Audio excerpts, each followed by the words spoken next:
అండి, నేను మీ లక్ష్మి విలేజ్ ఫుడ్స్కి స్వాగతం. ఈరోజు నేను వెల్లుల్లి కారం అన్నం చేసుకుంటున్నానండి. వేడన్నం ఉంటే వేడన్నం చేసుకోవచ్చు, చల్లదనం ఉంటే చల్లదనం చేసుకోవచ్చు. ఇది పొద్దున్నే టిఫిన్లోకి బాక్స్లోకి కూడా పనిచేస్తుంది, లేదా రైస్లోకి మామూలుగా రైస్ లాగా తినాలన్నా కూడా పనిచేస్తుంది అనమాట. అంత బాగుంటుంది. ఇది ఎలా చేసుకోవాలో, ఇది పూర్వం మన పెద్దవాళ్ళు చేసి పెట్టేవారు కదండి. వెల్లుల్లిపాయ కారంతో దంచేసి ఉప్పు అవన్నీ వేసి మనకి కలిపి పెట్టేవారు. ఇది ఆరోగ్యకరమైందని. అప్పట్లోనే అసలే మనకి కూరలు అయ్యి ఉండటం తక్కువ కదండి నలుగురి మీద. అంతమానం కూడా ఇలా కలిపి పెడుతూ ఉండేవారు. బాగుంటుందని, చాలా బాగుంటుందండి ఈ కారం అన్నం వెల్లుల్లిపాయ కలిపి. చాలా బాగుంటుంది. ఇది ఎంతమందికి తెలుసండి ఈ పూర్వకాలం కారం అన్నం? నాకైతే తెలుసు కాబట్టి సారిసారిగా ఎప్పుడప్పుడు మేము చేసుకుంటాను కాబట్టి నేను మీకు చేసి చూపిస్తున్నాను. రుచి అయితే చాలా బాగుంటుందండి. ఒకసారి వీడియోలోకి వెళ్ళి చూద్దాము. నేను ఎలా చేశానో నేను మీకు చూపించేస్తాను. నచ్చితే మీరు కూడా చేసుకుందరు. కానీ మీ లక్ష్మక్కని ఎప్పుడు ఇలాగే సపోర్ట్ చేయండి.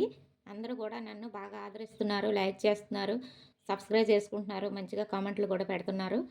ఎప్పుడు కూడా మీ ఆదరణ ఎప్పుడు నాకు ఇలానే ఉంటుందని నేను నమ్ముతున్నాను. వెళ్ళిపోదామా వీడియోలోకి?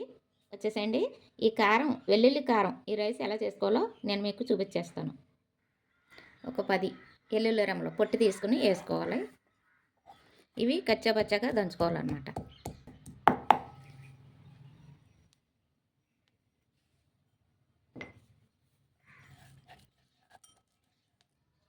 ఇలా ఇలా కచ్చాపచ్చాగా దంచుకుంటే బాగుంటుంది. ఇది ఇప్పుడు అన్నంలో వేసేసుకుందాం. అన్నంలో వేసేసుకుందాం. అన్నం వేడివేడి అన్నమైనా పర్వాలేదు, సద్దన్నమైనా పర్వాలేదు, మీకు ఏది ఇష్టపడితే అదే వేసుకోండి. కారం అన్నం వెల్లుల్లిపాయ పొద్దున్నే చాలా అంటే చాలా బాగుంటుందండి. మీరు సరిపడా వేసుకోండి కారం, మీరు తినేదాన్ని బట్టి. కొద్దిగా ఉప్పు అనమాట, ఉప్పు కూడా సరిపడగా చూసుకోండి. అలాగే లైట్గా పసుపు వేసానా లేదా ఒక చిటికెడు అంతే. అలాగే కొద్దిగా ఆయిల్ అంతే కలిపేసుకుంటే సరిపోతుంది. ఇది మొత్తం అన్నం అంతా కూడా. అప్పట్లోని కూరలో ఎక్కువగా ఉండేవి కాదండి, కూలి పనులు తక్కువగా ఉండేవి కదా, డబ్బులు కూడా తక్కువ ఇచ్చేవారు కూలి. అందుకని ఎక్కువ జనం ఉంటుందండి, పిల్లలు పెద్దవాళ్ళం అందరం ఉండటంలోని 2 పూటలు తినటంలోని సాలినట్టు ఉండేవి అనమాట. అదే టైంలో ఒక టైంలో మా అమ్మ ఇలా చేసి కారం ఉప్పు పసుపు నూనె వేసి వెల్లుల్లిపాయ దంచి వేసి పెట్టేదండి. చాలా అంటే చాలా బాగుంటుందండి. అన్న కమ్మగా ఉంటుంది. ఇలా తినేసినా బాగుంటుంది, కానీ పోపు వేసుకుంటే ఇంకా బాగుంటుందని చెప్పి నేను పోపు వేస్తున్నాను అనమాట. అప్పట్లో పోపులు అయితే ఉండేవి కాదు. పోపులు లేకుండానే ఇలా కలిపేసి చక్క ఇలా ముద్దలు చుట్టి పెట్టేవారండి. ఎంత బాగుండేదండి ఇలా తింటే. మీకు ఎంతమంది జ్ఞాపకం ఉందండి అప్పటి రోజుల్లో అలాగా అమ్మవాళ్ళు పెట్టినట్టు? మీరు తినే ఆ అనుభూతి ఏమన్నా ఉందా, మీకు తెలుస్తుందా? అంత బాగుంటుందండి ఇది. రుచి అయితే మాత్రం మీరు తప్పనిసరిగా చేసుకోండి. వేడాన్ని ఉన్నా సరే చల్లదాన్ని ఉన్నా సరే. ఎన్నో రకాలుగా చేసి తింటాం కదండి, దేని టేస్ట్ దాందే అనమాట. ఇప్పుడు మనం పోపు వేసేసుకుందాం. మూకుడు వేడెక్కిన తర్వాత వేరుశనగ నూనె అండి వేసుకుంటున్నాను నేను. వేరుశనగే బాగుంటుందండి ఇందులోకి. ఏ నూనెనే బాగుంటుంది, ఉంటే వేరుశనగ వేసుకోండి. నేనైతే వేరుశనగ వాడతాను కాబట్టి ఎక్కువ నేను వేరుశనగ వేసుకుంటాను. ఆయిల్ వేడెక్కిన తర్వాత శనగపప్పు మినపప్పు ఆవాలు జీలకర్ర, అలాగే పల్లీలు, కొన్ని పల్లీలు, అలాగే కొన్ని జీడిపప్పులు. మీ దగ్గర ఉంటే వేసుకోండి, లేకపోతే లేదు. దోరగా ఎగితే సరిపోతుంది. ఇవి టేస్ట్ కోసమేనండి ఇవన్నీను. అసలు మామూలుగా అయితే ఉప్పు కారం పసుపు నూనె వెల్లుల్లి చెదకొట్టుకుని వేసుకున్నాం కదా, కచ్చపచ్చగా దంచుకుని వెల్లుల్లిపాయలు వేసుకుంటే కారంలో అన్నంలో చాలా బాగుంటుందండి.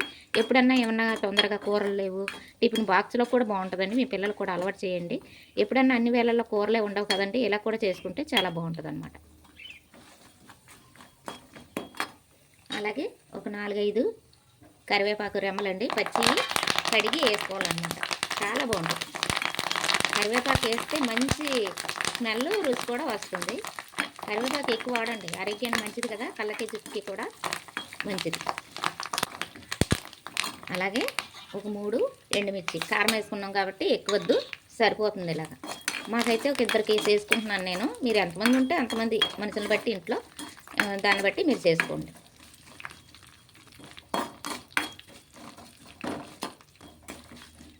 అలాగే మీకు ఇష్టపడితే వేసుకోండి, లేకపోతే లేదు. ఒక చిటికెడు ఇంగువ బాగుంటుంది.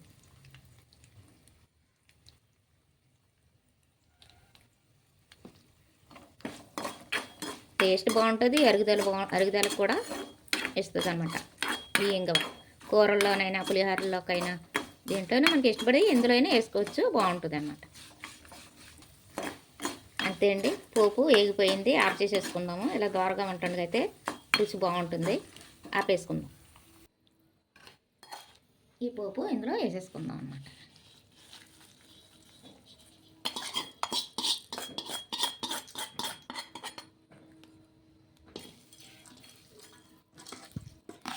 చాలా బాగుంటుందండి.